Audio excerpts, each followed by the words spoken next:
Today, I am here to answer the question, why is Nazeem so hated? I mean, there's a whole subreddit dedicated to hating him, albeit small, but size doesn't matter, right? Just the way he is just standing right now, I want to punch him so much! We all know that he's pretentious and a little bit of a dick, but how bad does it get? Well, after conducting extensive research, aka watch videos of people doing research instead of me actually doing it, I've gathered all of the reasons why Nazeem is the worst character in the Elder Scrolls universe. Just wanted to mention that all the sources that I use as research are in the description, so shout out to those creators. And redditors, I guess. Before getting into the reasons, let's take a moment to just get to know him. Nazeem is a Redguard citizen of Whiterun who is known throughout the city as a spoiled brat. He's married to Alam, another Redguard living in the city who works at the Temple of Kinnereth as a priest, but we'll talk more about her and their broken relationship a little bit later. There are 3 districts in Whiterun. First, we got the Plains district. This is where most of your common folk reside, where you'll find the taverns and the market stalls, and it's ironically where Nazeem spends most of his time. The Wind district, where the higher middle class will be, the houses of the Greymanes and the Battleborns, the Temple of Kinnereth, and your Vasker. And finally, the Cloud district, which is where the Jarl lives. Most of the district is being comprised of Dragon's Reach. Now, if you have mods like I do, you might have other districts, but these are technically not canon, so we will not talk about these. Nazeem lives in the attic of the Drunken Huntsman, which we will talk a bit about later, and his daily activity consists of waking up in the morning and heading directly to the market to bitch about the merchandise. At noon, he will start walking around Whiterun through the Plains district and the Wind district, and around 4 PM he will return to the Drunken Huntsman and drink and eat all alone. And then goes to bed and sleeps for a whopping 12 hours before doing it all over again. You might want to say that this is the dream life, but after a while it will get so boring, and no wonder he's so miserable. With his wealth, you would think that he would travel, maybe start a Lego collection. I know what I would do if I were rich. But no, all he does is flaunt his wealth and arrogance left and right, spreading negative energy throughout Whiterun. Or maybe not all of Whiterun, because he technically never goes to the Cloud district. Maybe we'll touch on that later. And now that we have all the background information, let's go into the reasons why we all hate him. Nazeem is a professional flexer. This guy is basically the Reisgum of Skyrim. Nazeem is rich, but he wasn't born into wealth. Instead, he built a slow empire as his wealth comes mostly from chill for a farm. He makes sure to tell you about this story every single day that you interact with him. Oh, it took years, but I earned my way to the top. I own Chilfaro Farm, you see. Very successful business, obviously. He also brags about his influence on the city and the Civil War, as he's one of the Jarl's most trusted advisors, or so he claims. I actually advise the Jarl on political matters. My input is invaluable, of course, but this is all probably a bit over your head. Between 9 and noon, he bothers merchants. He calls Carlotta's fruits and vegetables disappointing because they don't come from his farm. These fruits and vegetables are disappointing, Carlotta. Get them fresh from the farms daily, Nazeem. If you were getting them from my farm, they'd be twice as fresh. Anoriev is being called out for not having fresh meat in stock, even though he hunts every single morning, so his meat is always the freshest in town, if you know what I mean. Do you have anything even remotely fresh? I can assure you it's all fresh. I hunt the game myself every day. As you say. Maybe you'd like to try the Horker, or some beef. Not only this, but he's also a little bit racist. You don't prepare the meat with any of those strange elven spices, do you? No elven spices, just some salt to preserve it. You're not afraid of salt, are you? I'm not afraid of anything. I simply prefer quality merchandise. No, this meat won't do it all. Too much fat. And it all smells wrong. Suit yourself then. The woods are that way, outside the walls. Walk straight ahead, can't miss them. Good luck on your hunt. Good day.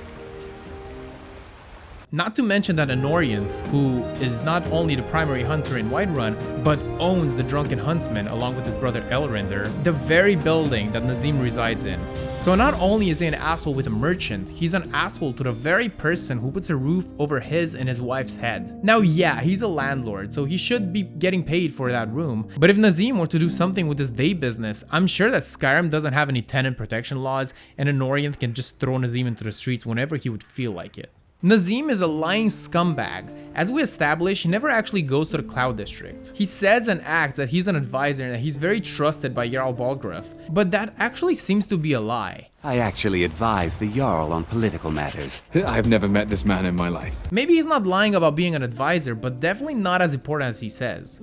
Maybe he was an advisor and that he was pretty important back in the day, but now he does nothing of value. One other thing is that he says he owns Chillfullow Farm, which is true. Chillfullow Farm is an actual location just outside the walls, but again, he never actually goes there in the vanilla game. However, if you have the Skyrim unofficial patch, which I do, that changes a lot of things, including some NPC AI. Nazeem will visit it, and even then he would only visit in the weekend, which makes no sense. You would think that with as much time on his hands, he would at least go to the farm, look at the quality of the crops, maybe count his money. If he were smart, he would actually travel around Skyrim, try to expand his business, sell his crops around, but no. In vanilla, which I actually have to state because I have about 1,000 mods that might or might not change the place significantly, I don't even know. The farm produces cabbage, wheat, chickens, eggs, and ox milk. Wilmoth is his worker at the farm that offers no original dialogue, but one thing we know about this guy is that he's dedicated to the farm and spends his whole day there, unlike the actual owner. And he's so hardworking. I mean, no matter the weather, he will be outside doing manual labor. Supposedly, Nazeem is also the owner of Wintersand Manor. We know this by checking his inventory and seeing that he has a key to it. But the building doesn't actually exist in the base game. It's a piece of cut content that is confirmed since there are many remaining game files mentioning Wintersand Manor that are actually empty. I guess Bethesda forgot to remove the keys when they cut Wintersand Manor as a whole from the game. But the point I'm trying to make is that the house doesn't actually exist. But if he is so rich, why is he paying rent at the Drunken Huntsman? I mean, owning a house? In this economy? Even Carlotta, a single mom, can afford her own place, a huge house at that. I guess child support bills are crazier in Skyrim, Jesus Christ. Even Heimskr has a house, albeit small. In Toronto, this would be at least 3 million septims. Mods such as Cutting Room Floor that restores a lot of cut content also restores locations such as Wintersand Manor. Now this is a mod and doesn't necessarily mean that this is the way Bethesda intended the content to exist, but it gives us a very good idea. I mean, the manor should have been within Whiterun's walls and not outside according to the game files, and when Bethesda cut the location, and I would have imagined it to look a little fancier than it does in the mod, but it does do a good job for at least including it. The manor was probably supposed to be part of the Cloud District, but given limitations and how small the district ended up being, that's probably the reason why Bethesda decided to remove it. Nazeem was done very dirty by Bethesda. We said earlier that Nazeem complains about the merchandise at the Whiterun market every day, and even tells Carlotta that if her vegetables came from his farm, they would be a lot fresher. But if Whiterun's local merchants don't buy his stock, who does? How does Nazeem even make money? Does he even make as much money as he says? What if he's actually secretly poor? I mean, ew. Poor people. I mean, he does flaunt his wealth that he might or might not have while wearing fine clothes, while his wife works a day job and wearing regular common clothing.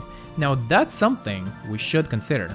But if that's not enough to convince you, I have yet another argument as to why Nazeem is a broke bitch. If you engage with the quest Deceiving the Herd, which is basically about helping the vampires make the Dawn Guard look bad by creating a fuss in a city, and there's a chance that you get Whiterun. Now I tried my best to make this quest work, but for some reason I was not able for the life of me to get it to start, so we'll use the wiki to prove my point. The quest giver, Faran Sagery, would ask you to wear Dawn Guard armor to make them look bad, and also preferably kill a high profile victim. It just so happens that if you kill Nazeem, you don't actually get the high profile victim bonus, implying that Nazeem is, well, low profile. He's not on the high profile character list, but you know who is? Mikhail. A bard is apparently more important than a self-proclaimed millionaire. No one likes him, he's a broke bitch, and that's one extra reason why he's an absolute fraud. Either Nazeem is a has-been, or he's a never-been. Either way, he's a lying scumbag. Nazeem is a bitch boy. In the companion's quest called Rescue Mission, you are tasked to rescue someone who has been kidnapped. Now this quest is somewhat procedurally generated, so the person who is kidnapped is pretty much random. One of the characters could end up being Nazeem, and if that happens in your game, I urge you not to rescue him. Do not complete that quest, you'll be a lot happier if you don't. But a quest I enjoy a whole lot more is one called Hired Muscle. Just like the previous one, there's a long list of NPCs that can be used for this quest, and Nazeem is once again part of that list. If it happens that you get to beat the shit out of Nazeem, you know you'll have a good day. This quest alone is proof that even other characters in Whiterun hate Nazeem to the point that they want him to be beat up. And while we're on the topic of bitch boy, anyone who even considers to support poor Nazeem also falls in that category. Any Nazeem lover like Lincoln deserves the same treatment. Yes, I actually named my Patreon tiers after Nazeem. If this is not proof enough that he's a bitch boy, I don't know what is. Nazeem is a cuck. In the game files that remain from Wintersand Manor, it is confirmed that Nazeem and Alam are both occupants of the location. Going to his wife, Alam is a healer/priest at the Temple of Kinnereth. She is basically a nurse. Whenever you interact with her, she's pretty salty. Either she complains about her husband or men in general. Looking for my husband, Nazeem? So great. Check the Jarl's backside. That's usually where he stuffs himself these days. Men are all alike, from Skyrim to Hammerfell. They care only for war and politics, and treat their women like cattle. After listening to these lines, I guess we can conclude that she's not in a happy marriage. I mean, how could she be when she's married to such a scumbag? But I digress. To be honest, I was thinking of Nazeem. The gap between us seems to be widening. He's just so self-absorbed. He's been spending more and more time fawning over the Jarl. Now the issue here is actually another worker at the temple. This absolute hunk of a man, Acolyte Jensen. While this guy is indeed probably the hottest piece of meat in Whiterun, his IQ is not necessarily off the charts because he offers no unique dialogue. But if you were to get a little bit sneaky behind him, you could grab his butt. I mean, if you get sneaky behind him, you can maybe catch a whiff. I mean, if you were to look in his inventory, you can probably spot something that doesn't belong. A key to Wintersand Manor. Now it's very sus that he has one to begin with, but who could have given it to him if not Alam, who sees him basically every day at work? He's what some would call a work husband, who, if Wintersand Manor existed in the final game, you could have probably found him inside at night going over some healing techniques with his coworker Alam. Now is this 100% confirmation that Nazeem's being cheated on? Not necessarily, but it would be the most likely explanation as to why Jensen is allowed in the house. That, combined with Alan's frustrations with her husband, make up for a very convincing argument. Now another possibility is that Nazeem is the one who is cheating on Alan with Jensen.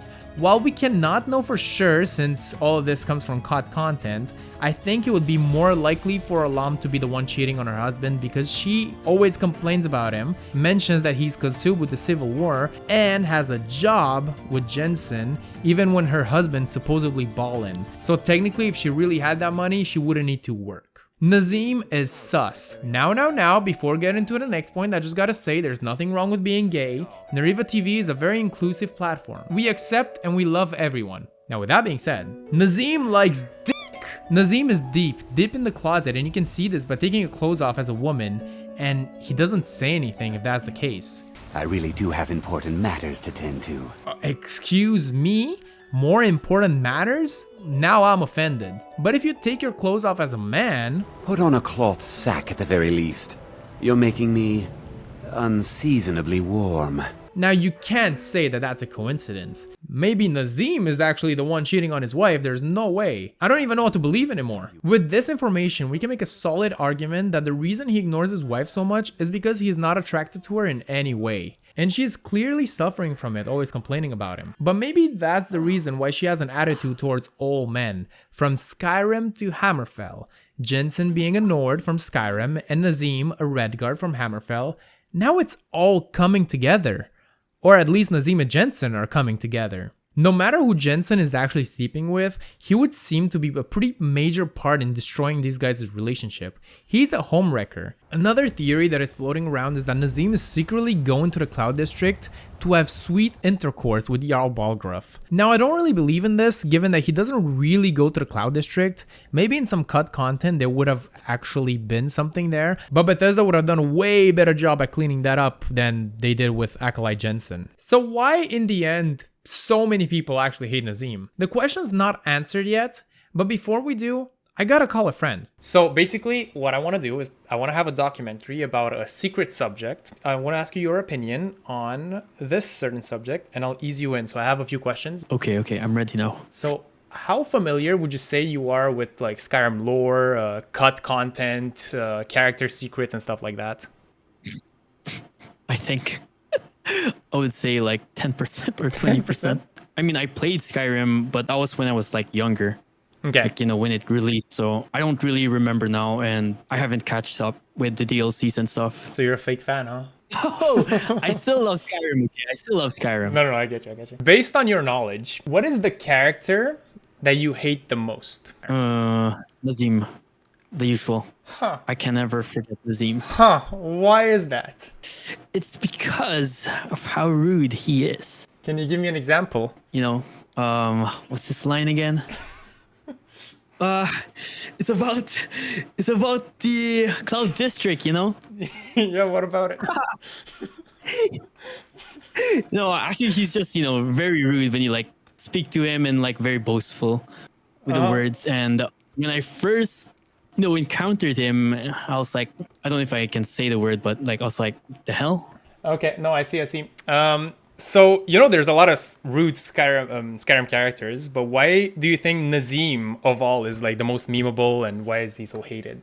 For me, I think because Whiterun is a place where our, you know, first home is, you know, like when you play Skyrim, that's our first home, and you'll come across Nazeem almost every time. So you'll always hear him when you're going around Whiterun doing your quests and stuff. So, funny enough, that's actually the subject of my video. It's a documentary about Nazeem. So, and you actually got it like straight on. It's exactly like you read my mind. I don't know if you read my script. Oh, I'm just glad that I hit the bullseye, man. I actually was not expecting you to get Nazeem on the first try. I thought you were going to say something like, I don't know, Delphine or something. Oh, no. Why are there so many annoying characters in Skyrim? Because I feel like Oblivion didn't have that many. Fallout 4 didn't have that many. Like, what is wrong? Starfield didn't have any that I remember. Oh, yeah. True. Well, thank you for your time. I'll for sure, your input is very valuable. Like Nazeem's input is very valuable to the Jarl, apparently, according to what he says. Yep. Yeah. So, yeah, thank you. It was fun, man. It was fun. So let's sum up some of the arguments as to why so many people hate him. 1. Nazeem's attitude towards the player and NPCs is being very arrogant, very braggy, and all the reasons that we stated above. Another aspect I would say is the location. Whiterun is the first major city that we visit, and he's on the main street basically talking shit. Given that he's the first uber annoying character, people just latch on to the first thing they see. Kinda like how a duckling assumes that the first creature they see is their mama. But in this case, the first annoying character the player sees is the mortal enemy. I would say this is also due to the snowball effect. If one person says that Nazeem sucks, 3 others will start saying it. And then just like that, we start a bullying cult. Now, not to get serious, this is actually very sad when it happens in real life, but it's pretty funny when it happens in a game. In conclusion, I would have to say that I actually would have loved to see way more of Nazeem. Whoa, hear me out before you start booing. Nazeem is a pretty unfinished character with a lot of cut content associated with him. I would have liked to see him confront Jensen, maybe have a divorce with his wife, maybe even lose his business and fall into a deep depression. But instead, we got this. Do you get to the Cloud District very often? Oh, what am I saying? Of course you don't. Now, a lot of other Skyrim characters are like this, and while on one hand, it's a shame to not see it all complete with all the pieces of the puzzle together, on the other, the leftover files we can see in the creation kit along with the gaps in information encourages people to talk about the lore and the characters of this game, speculating on what could have been, and coming up with new ideas and theories, even mods. Now, I'm not a lore expert and I don't usually make these kinds of videos. I'm more of a laid-back modding channel, which, I mean, if you're interested in that, please hit subscribe and watch all my other videos. But there are some channels out there that specialize in this content, such as Epic Nate or Camelworks, whose videos help me quite a bit in researching this topic. So if we were to make an argument as to why Skyrim as a game is so great, one major aspect of it is that it's an unfinished, unpolished mess. The unpolishedness and other issues that the game has is usually brought up when we're talking about mods, which is yet another aspect of the game that makes sure it stays alive 12 years after release, which I'm not sure that it can be said about Starfield, but I guess we'll see. Going back to Nazeem, while I absolutely despise him, I want to break his skull open and cuck him by stealing his wife. Even after that, I'm really glad that he exists because he's an amazing example as to why Skyrim is such a great game. Also, shout out to Static Skyrim for dedicating their entire channel to killing Nazeem every day until Elder Scrolls 6 comes out. Now, if you like this video, please leave a like and subscribe for more, especially if you want to see more videos like this from me, since this is not my typical content, but it does have that Nariva spice to it. Shout out to Capt Panda, who also has a very similar channel to mine. He also reviews mods, so check him out. I'll link to his channel in the description. A massive thank you to my Patreon supporters who continue to support more and more content here. Your name can also appear at the end of my videos, and you'll also unlock longer versions of my videos with bloopers and behind the scenes. You can also have a chance to get roasted in my videos if you choose the Nazeem Lover tier, which would actually be a massive fuck you to me after making this video, but whatever. Other than that, click on this video if you want to see the latest mods for Skyrim, and click on this video. It's a little bit older, but I killed Nazeem with a bunch of other mods, so it's always a fun time, always great time, yeah, always amazing. So yeah, go ahead. Go ahead. Come on. Cool. Now leave me alone.